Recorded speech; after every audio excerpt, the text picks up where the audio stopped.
let's talk poker, for example, is a good metaphor. If you're at a poker table and a bunch of us have, $1,000, and you come in and you have $1 million, and you're paying, unlimited stakes poker, you can say whatever hand you want. You can bet $1 million, and none of us will call you. Yeah. Because we don't have it. Right?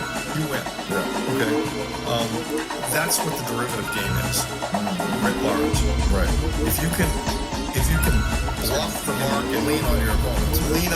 You have more purchasing power through a derivative contract than the entire size of the market. You can distort the market. Yeah. And if you've got the printing press behind that derivative action to print and cover it, the market can't call you, so to speak. And so this is what happened. This is how they manipulated the gold price down from 1900 in 2011 to 1000 in 2015. It was so beautifully done, so coordinated by the BIS and the central banks. It was unbelievable. It was like a military operation. I mean, Goldman Sachs came out and announced out loud, to all their clients, gold is overvalued. We highly recommend you short it. Okay, the BIS made some statements, the Fed made some statements, et cetera, et cetera. And this is a period where it just run from $250 an ounce in 2000 up to $1,900 an ounce in 2011. So you can imagine some central bank, and the money printing started in 2008.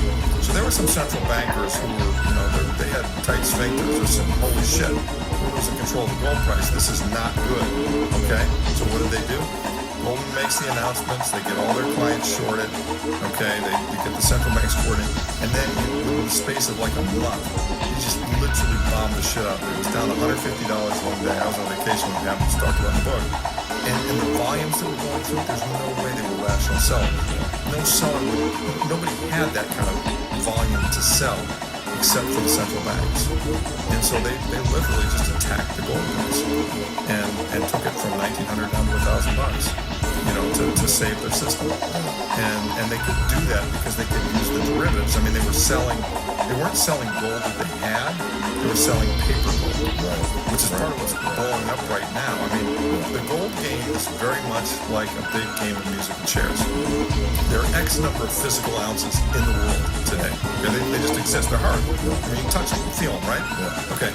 We believe, and there's a lot of evidence that shows, based on looking at the data, that there are between 100 and 300 claims on every single 200 ounces. Yeah, on every one. Let's say it's 100. Yeah. So for every one of those ounces, there are 100 paper claims. So there are 100 people who hold a piece of paper that says, I own gold. Right. But they don't. Only one of them does. Only one of them does. Yeah. And if they all ask for it at the same time, the price of gold will go bananas. Okay?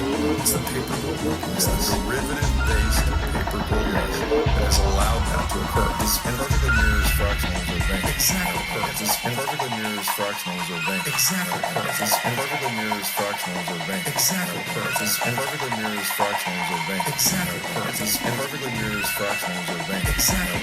This perfectly mirrors fractional reserve bank. Exactly. This perfectly mirrors fractional reserve bank. Exactly.